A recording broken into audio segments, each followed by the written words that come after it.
Hi, this is Paul Bedford, the cybersecurity bloke. Today I'm going to talk about, this is video 3 in my series of Centre for Internet Security Controls, CIS version 8, which teach you how to create a cyber defense strategy for your enterprise.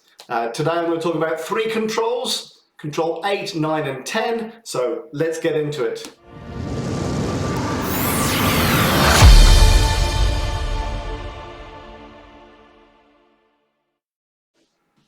Alright, let's talk about audit log management, which is control number 8 in the CIS V8 list of controls.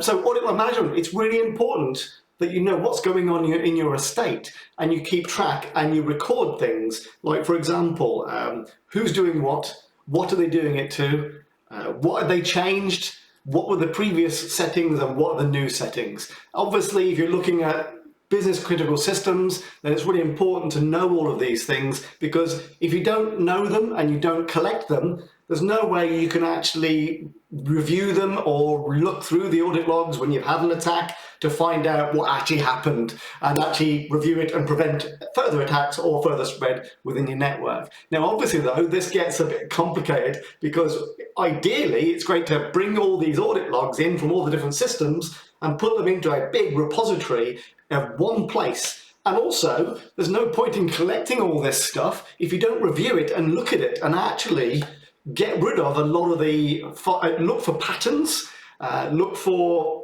problem areas, and also get rid of any false positives that are appearing on your network that might be flagged up to you. So that's audit log management. As you can imagine, storage with this gets a lot. You need a lot of capacity to store these audit logs, and you need to put together policies on how long you're going to store them for, legal constraints and things like that. So that's audit log management, a very important principle. Let's talk a bit about the next one, control number 9. Email and web browser protections. Well, the first fundamental principle of this is that don't let people download their own browsers. Have 1 or 2 supported browsers on your estate and make sure they're patched and up to date all the time. You can block on your estate any access to dodgy, known, malicious websites.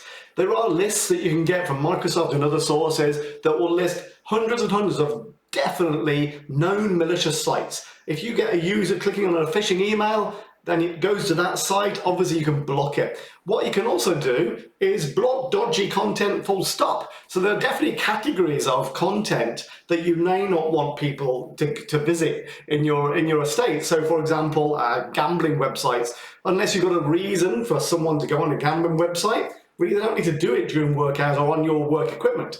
Pornography as well. I can't think of any reason why you'd want anybody to go on any pornographic websites on your estate. So don't also allow unauthorized extensions to be installed in the browsers that are on your estate. It's a clever way that hackers can get in through unauthorized extensions. You plug it in and it will basically do stuff on your estate. You don't want that happening. Also, what you want to do is stop users from downloading possible damaging file types from the internet. Now, it's okay to download images. Most PDFs are okay, but you don't want them downloading executable files or files that can install stuff on your machines. So, okay. And also, when you're in your email, make sure all of your emails are scanned for viruses and attachments are scanned and isolated if they need to. So that's control number 9, email and web browser protections. And hopefully, the final thing I'm talking about today is malware defenses. Please, control number 10 is malware defenses. It's a no-brainer in today's society. You have to have anti-malware on every device on your network. You just got to do it, all right? If you don't, you're just opening yourself wide open for an attack. And also, I know this sounds really silly, but keeping it updated. Install it, make sure it's on all your endpoints on the estate and make sure they're all up to date. You have a policy to update all of these. And make sure that if you have removal media like USB sticks and you plug it in, make sure that the auto run feature on those is disabled. because what can happen is it could have a damaging executable on the USB drive. You chuck it in there, it installs itself on your laptop. So you don't want that turned on by default. All right. Make sure that if you do allow USB drives, and a lot of people disable USB drives on their estates because they're very dangerous. If you do allow it, then make sure that it is scanned as soon as it gets plugged into any device. And in fact, what I've seen a lot of companies do is as soon as you plug in a USB into a company laptop, it will encrypt it as well to make sure that anything they copy over is encrypted and therefore unable to be read on other machines, which is really good.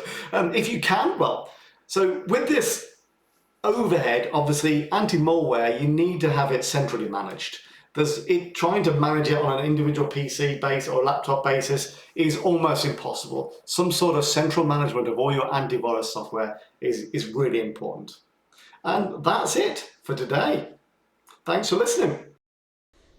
So thank you very much for watching this video today. If you've enjoyed it, or if you haven't, please give me a like. Put some comments underneath the video.